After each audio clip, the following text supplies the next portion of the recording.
I was 58 years old, and my knees reminded me of that fact every time I crawled under the executive conference table to fix a tangled mess of Ethernet cables.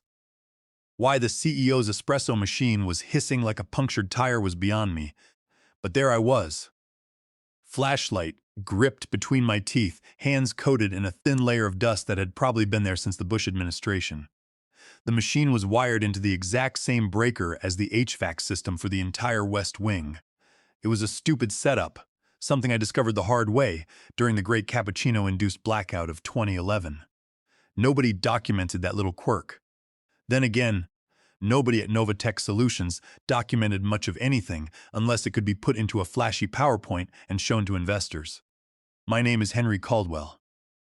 For 21 years, my mornings started precisely the same way. I would unlock the glass double doors at 6:45 a.m., a full 45 minutes before the official start of the business day. I used the original brass key they handed me back in 2002. I oiled that key twice a year because you would be genuinely shocked at how many executives with Ivy League degrees couldn't figure out how to turn a key if the lock offered even a fraction of an ounce of resistance. They would just stand there, assuming the door was permanently broken, waiting for someone else to solve their problem. That morning was no different. The cleaning crew had left a mop bucket in the middle of the hallway. Someone from the marketing department had accidentally left half a tuna sandwich in the mini-fridge over the long weekend. And it was beginning to smell like a biological weapon. It wasn't technically my job to clean it up. It wasn't in my contract. But guess who spent 15 minutes scraping the hardened remnants off the glass shelf with a plastic spatula? Me. I didn't have a fancy college degree. I didn't wear tailored blazers that cost more than my mortgage payment. But I knew that building better than I knew the back of my own hand. I didn't just manage the property. I understood its soul. I knew which pipes groaned when the temperature dropped below freezing. I knew which thermostat had a complete meltdown when the humidity hit 70%. I knew where the electrical panel sparked if you opened it too fast. I had kept that company breathing through power surges, minor floods, and 4 different CEOs, each one making worse financial decisions than the last. And they had forgotten all of it. There was no recognition, no holiday bonus, no handwritten note of appreciation from the board of directors. Once, when I stayed until midnight to manually unclog the main plumbing line after an intern flushed something they shouldn't have, the former CFO handed me a half-eaten bag of pretzels and called me Harry. I didn't even bother correcting him. I wasn't looking for a medal. I just believed in doing the job right. But families change. They grow, they get greedy, and they forget who carried them when they couldn't walk. You ever walk into a room you've spent decades maintaining and realize you are entirely invisible? That was my reality. I was a ghost until the server room overheated or the AC died in the middle of August. Then suddenly I was the most important man in the world. So I kept showing up. Quiet, competent, and unshakable. I was part of the furniture. Then came the email. It arrived late on a Tuesday afternoon. Chloe sent out an all-staff memo announcing strategic realignment opportunities. In corporate speak, that's the equivalent of a grim reaper tapping on your window. My stomach dropped. I had survived enough rounds of layoffs to recognize the signs. I was expensive, I was older, and I didn't fit their new sleek corporate image. I knew I was on the chopping block. I didn't panic. I just started remembering all the things they had forgotten they owed me. The calendar invite popped up at 4:55 p.m. just as I was packing up my tools. Subject line: Quick Sync, HR. There was no agenda, no context. Just a calendar event dropped onto my schedule like an anvil. I walked into conference room B the next morning, perfectly punctual, wearing my standard gray sweater. Chloe was already sitting there, flashing that empty practice smile. Next to her was a guy from the legal department I had never seen before, slick back hair, expensive watch, tapping a manila folder nervously. "Henry, thanks for coming in," Chloe chirped, her voice dripping with artificial sweetness. We wanted to have a little restructuring conversation, that word. Restructuring. It hits hard when it's aimed at you. I had guided dozens of younger employees through their own restructuring conversations. I knew the dance.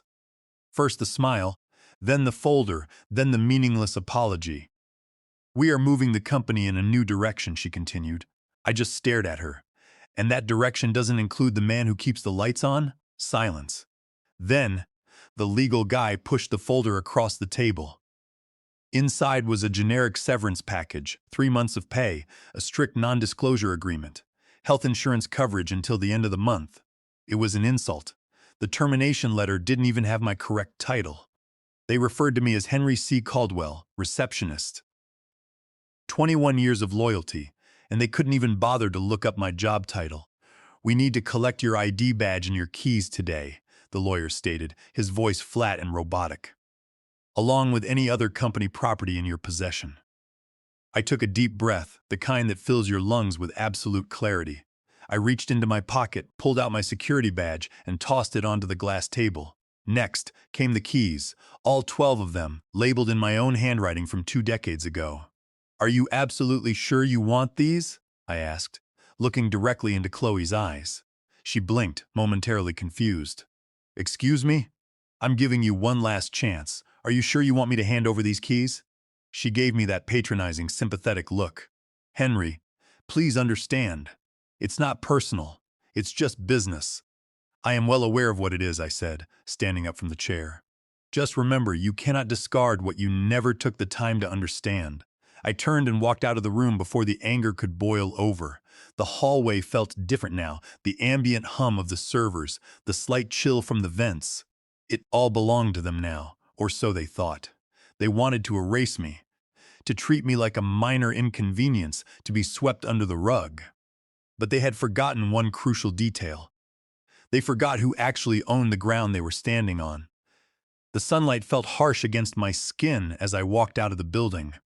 The city sidewalks were buzzing with the usual mid-morning rush-hour traffic, businessmen rushing to meetings, couriers on bicycles weaving through the crowds, the distant wail of a siren. I was numb. I didn't shed a tear. Not out on the street, and certainly not in front of them.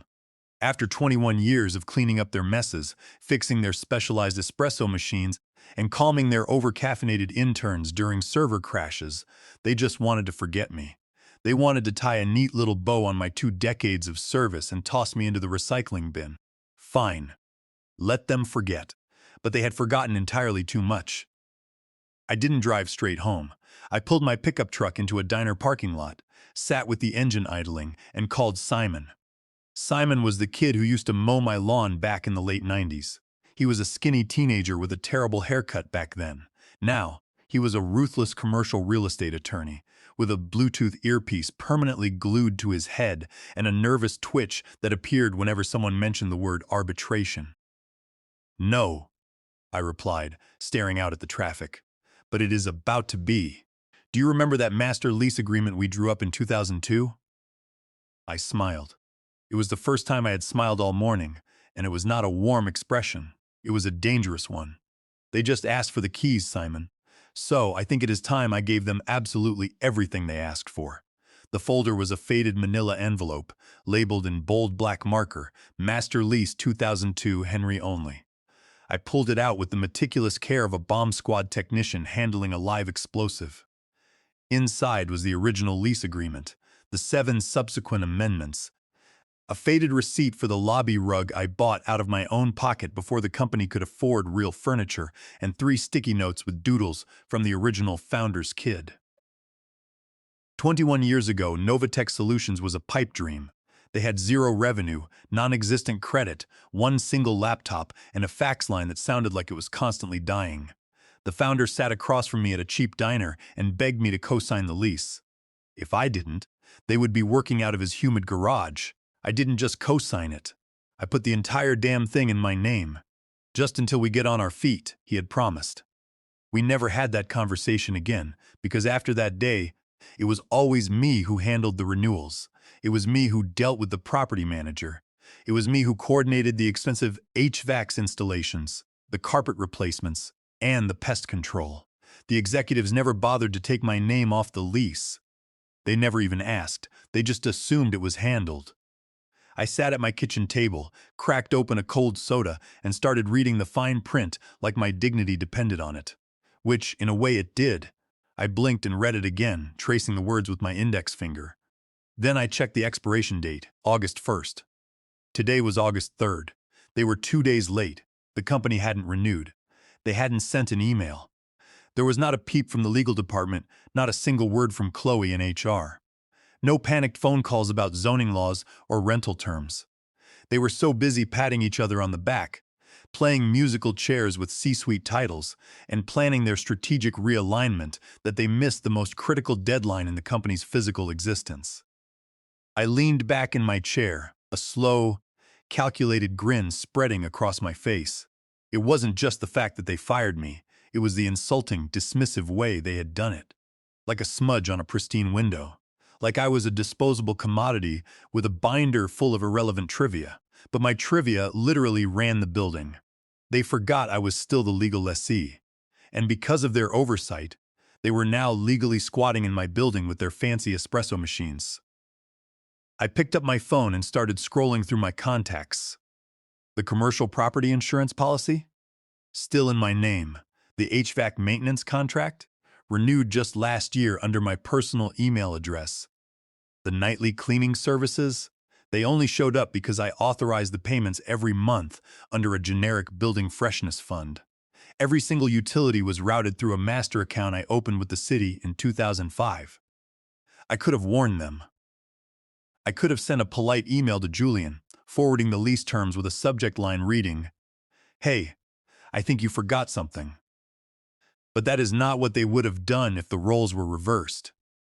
If the shoe was on the other foot, they would be halfway through replacing me with a 25-year-old kid who didn't know how to reset the main circuit breaker without searching for a YouTube tutorial.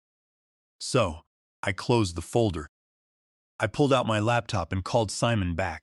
"Simon, I need you to walk me through California Code of Civil Procedure, Section 1161. I could hear him typing frantically in the background. Unlawful detainer, commercial holdover tenancy. "Henry, you're not messing around." "Not anymore," I said. "Under the terms of the lease, since they failed to provide written renewal notice, their occupancy converts to a month-to-month holdover tenancy." "Correct? That is correct," Simon confirmed. "And as the master tenant, you have the unilateral right to terminate their holdover tenancy with a standard 30-day notice." "It gets better," I added, looking at a secondary document I had pulled from my briefcase. 6 months ago, Julian sublet the rear office space to a cryptocurrency consultant. He never notified me, never asked for authorization. Under Section 14 of my lease, unauthorized subletting constitutes a material breach of contract. Simon let out a sharp laugh. "A material breach on top of a holdover tenancy? Henry, they handed you a loaded weapon. If you file the notice of termination and they fail to vacate, we file the unlawful detainer action. The court will mandate an eviction. You can literally lock them out. That is exactly what I want to do." "I will draft the termination paperwork right now," Simon said, his voice buzzing with professional excitement. "We will cite the failure to renew and the material breach of contract regarding the unauthorized sublet. We will serve them formally. They won't know what hit them." I hung up the phone and looked out my window. For 2 decades, I had been the invisible shield protecting that company from its own incompetence. I had maintained the illusion of stability while the executives took all the credit. But now, I was going to let them feel the silence. I was going to let them walk right off the edge of the cliff they had built for themselves. They wanted my keys? Fine. But they were about to learn that the keys didn't just open the doors. They controlled who was allowed to stay inside. I wore my heavy, steel-toed boots to the meeting with the building's property manager. I didn't need to dress up or pretend to be someone I wasn't. I just wanted them to hear me coming as my boots echoed against the marble floors of the 4th-floor management office. Oliver, the property manager, looked up from his dual-monitor setup when I walked in. He was a meticulous man who always smelled faintly of expensive cologne and anxiety. He had a perfectly organized desk featuring 6 different colored highlighters, none of which he ever seemed to use. "Henry," Oliver said, visibly surprised. He pushed his glasses up his nose. "I heard about the restructuring downstairs. I didn't think I would see you back in this building so soon." I pulled up a chair and sat down, resting my hands on my knees. "Let's just say I am here in a legacy capacity, Oliver. I need you to confirm something for me. For the official record, I said, my voice steady. There was no written renewal request submitted by Novatech Solutions prior to the July 1st deadline. Is that correct? I nodded slowly, letting the confirmation settle in the room. Excellent. Because under Clause 9b of the master lease, the agreement automatically converts to a month-to-month holdover tenancy if no formal notice of renewal is received by the deadline. Oliver leaned back in his expensive ergonomic chair. It creaked in protest under his weight. Technically speaking, yes, that is correct. But Henry, what is this about? I reached into my portfolio and pulled out a crisp, freshly printed document on thick, legal-grade stock. It was the paperwork Simon had drafted the previous evening. I slid it across the polished wooden desk. As the legal lessee of record, I stated, I am formally notifying you of the termination of my sublet agreement with Novatech Solutions, effective in exactly 30 days. Furthermore, I am exercising my right as the master tenant to execute a new sublease agreement. They will, I replied coldly. The new subtenant was a rapidly expanding wellness and fitness startup called Zenith Pulse. They were a company obsessed with organic juice bars, artisanal air purifiers, and corporate mindfulness retreats. They were flush with fresh venture capital money and absolutely desperate for prime downtown square footage, so they could install their indoor rock-climbing walls and meditation chambers. I had met their ambitious young founder at a local business mixer 6 months prior. When I casually mentioned the square footage of our floor, she had practically begged me to let her know if the space ever became available, offering nearly 3 times what Novatech was currently paying. Oliver ran a hand nervously through his hair, staring at the termination notice like it was radioactive. Henry, this is going to be incredibly messy. Julian is going to lose his mind. Messy, I said, standing up and smoothing out my jacket, is exactly what they gave me after 2 decades of absolute loyalty. I am just returning the favor. I left Oliver's office before he could ask any more questions or try to talk me out of it. I didn't need his permission. I only needed his administrative compliance. When I returned home, I opened a fresh legal portal on my laptop. Simon had already prepared the filings. Plaintiff, Henry Caldwell. Defendant, current occupant, Suite 200 through 220. Reason for eviction, failure to renew lease, material breach of contract via unauthorized subletting, and termination of holdover tenancy. I submitted the documents to the county court portal, paying the extra $50 fee to expedite the processing. The confirmation email arrived in my inbox with a sharp, satisfying ping. It made me feel 20 years younger. Almost like clockwork, 20 minutes later, my phone buzzed with an incoming email from the HR department. Subject: Request confirmation of returned property. Dear Henry, we hope you are doing well. We are reaching out to formally confirm that you have returned all company property, including operational documentation, facility keys, security badges, and any other physical or digital assets belonging to Novatech Solutions. Please respond to this email to confirm completion of offboarding. Best regards, Chloe. I didn't even hesitate. I clicked Reply All, knowing full well that Chloe loved to copy half the executive team on her emails to make herself look authoritative and busy. My response was brief. Yes, including the property you forgot I possessed. I hit send and closed my laptop. That building had meant something to me once. I had watched it grow from a single dusty room with exposed drywall and tangled Ethernet cables into a polished, sleek corporate headquarters. I had eaten more lunches at my desk in the utility closet than I had at my own kitchen table.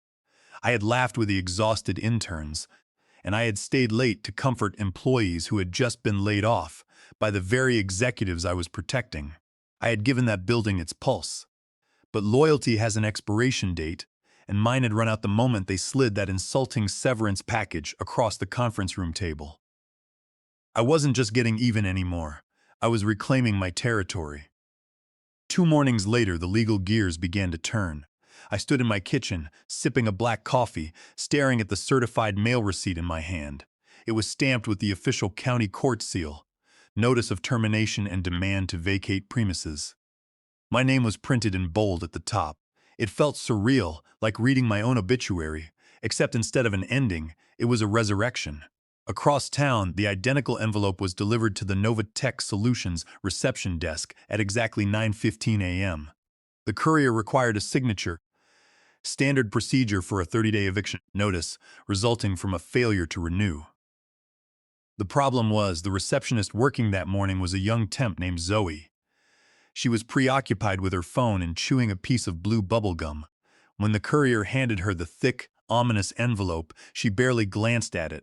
Assuming it was just another piece of junk mail or a vendor invoice, she tossed it into the overflowing plastic bin behind her desk. Wedged securely between a broken stapler and a box of expired protein bars. Meanwhile, up on the executive floor, the leadership team was busy patting themselves on the back. They were holding meetings about synergy and disrupting market verticals. They were completely absorbed in their own corporate echo chamber, entirely oblivious to the fact that the ground beneath their expensive leather shoes was rapidly crumbling away. They thought they had surgically removed a minor inconvenience. They had no idea they had just pulled the pin on a legal grenade, and the spoon had already flown off. I spent the next 2 weeks in a state of tranquil anticipation. I repainted my living room, fixed the squeaky hinge on my front gate, and took long walks in the evening. My phone, however, occasionally buzzed with reminders of the impending storm. "Hey Henry," the text read. "Hope you're doing okay. Things feel weird around here. The front desk got some sort of legal notice a couple of weeks ago, but Zoe lost it. Now the executives are acting paranoid. Just wanted to check in." I smiled, typing my reply slowly. "I am more than okay, Pete. I am just finally getting the recognition I deserve." He didn't reply to that, probably too busy trying to figure out how to unjam the main copier without my help. I could only imagine the growing confusion within the office. The executives were likely assuming the missing legal document was a minor vendor dispute or a zoning error. They were excellent at outsourcing accountability, treating their own negligence as someone else's problem, but the fuse I had lit was burning shorter every day. I sat down with Simon one last time at his downtown office. The room smelled of expensive leather and ambition. He slid the final sublease transfer documents across his mahogany desk. I took the pen. The weight of the moment settled over me. "No second thoughts, Simon. None at all." My signature scraped across the page, clean and decisive. Just like that, 21 years of institutional memory, sweat, and unappreciated labor were officially transferred to a wellness empire that valued indoor waterfalls over toxic corporate synergy. "They only get 48 hours, I asked, raising an eyebrow. "From the moment the Marshall tapes that neon paper to their glass doors." "Yes," Simon confirmed, a predatory grin on his face. "There is no appeal process. There is no emergency injunction available. They failed to renew. They breached the sublet terms, and they completely ignored the initial 30-day termination notice. You handed them the rope, Henry, and they built their own gallows." I left Simon's office feeling a profound sense of closure. This wasn't just petty revenge, it was a surgical, legal extraction. "Any important messages for me, Zoe?" she chirped. Zoe, the temp, looked up from her phone, popping a bubble. No. Just some weird guy in a uniform taping something to the CEO's office door upstairs." Chloe rolled her eyes, assuming it was another passive-aggressive prank from the IT department. By 8:10 a.m., she stepped off the elevator onto the executive floor. By 8:12 a.m., she was standing frozen in front of Julian's corner office, her jaw hanging open in shock. Zip-tied to the heavy glass door handles was a massive, fluorescent orange document. It was laminated, stamped with the county court seal, and impossible to ignore, nor to vacate premise. Writ of possession. 48 hours. Chloe's hands began to shake. She nearly dropped her iced coffee as she fumbled for her phone, frantically dialing building security. She clawed at the zip ties, trying to rip the humiliating document off the glass, but the heavy-duty plastic held firm. Julian arrived. At 8:30 a.m., he looked tired, his expensive suit slightly wrinkled. He probably thought he was walking into another morning strategy session to discuss profit margins.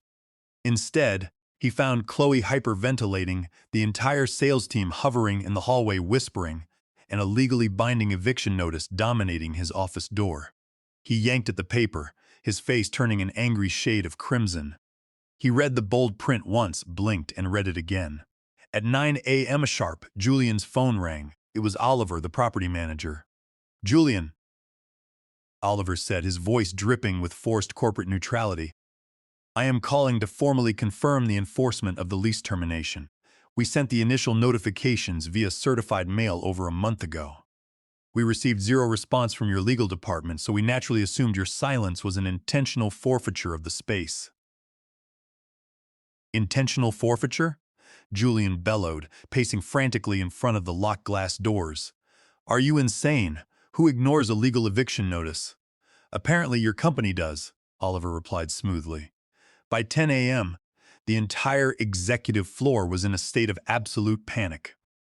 The leadership team had barricaded themselves inside the main conference room, the one with the glass walls that offered no real privacy. The rest of the employees watched their meltdown unfold like a silent movie. It was Chloe who finally pulled up the scanned court documents attached to an email Oliver forwarded them. She read the plaintiff's name out loud, her voice barely a whisper. Plaintiff, Henry Caldwell. Back in my living room, my phone began to light up. Pete texted me a blurry photo of the executives scrambling in the conference room. Dude, they look like a colony of ants that just got stepped on. What did you do? The local business blog picked up the story an hour later. The headline read, Downtown tech firm faces sudden eviction amidst bizarre lease dispute. I poured myself a glass of iced tea and sat on the porch. I knew the final act was coming. The phone call arrived at exactly 7:45 p.m. The caller ID flashed a name I hadn't seen since the day they handed me my walking papers. Julian, CEO. I let it ring 3 times. On the 4th, I picked it up and hit the speaker button. Henry speaking. What the hell is going on, Henry? Julian screamed into the receiver, his voice cracking with hysteria. You can't do this. You are illegally evicting a multi-million-dollar corporation. I took a slow sip of my tea, savoring the cool liquid. I absolutely can, Julian, and I already did. You really should have read the master lease. Do you have any idea the damage this is causing? He roared. Our investors are threatening to pull out. The board of directors is having an emergency meeting. We have the press calling our PR team non-stop. You are going to face massive litigation for this. Let me stop you right there, Julian, I said, my voice as calm and unbothered as a still lake. You fired the only person who actually understood how your company physically functioned. You didn't even bother to check who held the legal rights to the space you were occupying. You just assumed you owned everything. We assumed the company held the lease. That was your fatal mistake, I replied. You assumed my value was limited to unclogging toilets and resetting routers. You blindsided me after 21 years of service. You blindsided us, he shot back, desperate to play the victim. No, I corrected him sharply. I responded. The difference is I came prepared. The board is going to destroy you, Julian threatened, though the fear in his voice was unmistakable. The board is going to destroy you, Julian, I corrected him gently. They are going to fire you to save their own reputations. Because I have the impenetrable legal paperwork and Zenith Pulse has already wired the first 3 months of rent into the escrow account. You are out, legally, permanently, and immediately. There was a long, agonizing silence on the other end of the line. I could hear his heavy, ragged breathing. I didn't steal the company out from under you, Julian, I added softly. I just stopped carrying it on my back. I didn't wait for a response. I tapped the red button and ending the call. I sat there in the quiet of my living room, feeling the accumulated weight of 2 decades slide off my shoulders. They had demanded I return all company property. I had just given it back to them with interest. By Friday morning, Novatech Solutions was in full, unfiltered panic mode. They were throwing absolute Hail Marys at every commercial landlord within a 20-mile radius, desperate to find anything that could house 150 employees on zero notice. The rumors circulating were entirely pathetic. I heard through Pete that Julian had personally attempted to bribe Oliver, the property manager, offering him courtside basketball tickets and a ludicrous founding partnership in a new subsidiary if he would just delay the eviction. It was far too little and entirely too late. The sublease with Zenith Pulse was already inked, notarized, and legally binding. Their enthusiastic young founder had already framed her copy of the agreement and hung it in her temporary office. She was already busy picking out eco-friendly wallpaper patterns, debating between something with eucalyptus leaves or a subtle bamboo motif. Novatech, meanwhile, was being unceremoniously kicked out onto the street, like a group of irresponsible college students who had forgotten to pay their rent for an entire semester. Monday morning arrived like a freight train. I woke up early, brewed a fresh pot of dark roast coffee, and sat on my front porch with a portable radio playing classic rock softly in the background. The sky was a brilliant, cloudless blue. The birds were singing. It was a beautiful day for an eviction. 4 blocks away, in the heart of the downtown business district, the former darlings of the tech industry were experiencing a very public humiliation. They were frantically wheeling out their overpriced ergonomic chairs, half-empty coffee pods, and whiteboards into a rented U-Haul truck that was missing its left taillight. Chloe, the arrogant HR director who had sneered at me across the conference table just weeks prior, was standing on the sidewalk. She was wearing oversized sunglasses to hide her face and barking frantically into her cell phone like she was negotiating an international hostage crisis.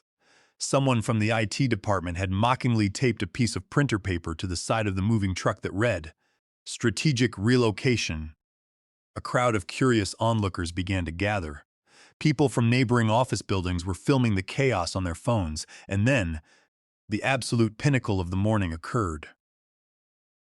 Julian emerged from the building lobby, his expensive suit stained with sweat, his face flushed an alarming shade of purple. He was carrying a folding chair. He completely lost his temper, screaming obscenities at a junior executive, before hurling the folding chair directly at the side of the U-Haul. The hollow, metallic clang echoed down the street like a depressing cymbal crash. Naturally, someone caught the entire tantrum on video. Within 3 hours, the clip was plastered across every major tech blog and social media platform.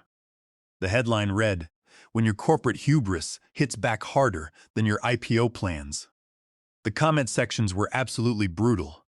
People were relentlessly mocking Julian's complete lack of professionalism, pointing out that throwing cheap furniture wouldn't magically change commercial real estate laws.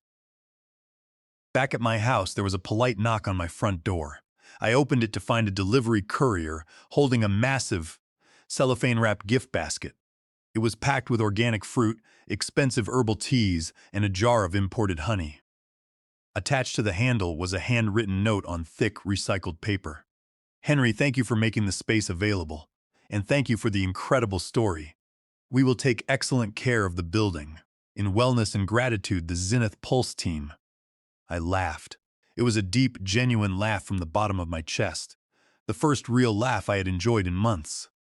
I carried the basket into the kitchen, set it on the counter, and poured myself a tall glass of iced tea.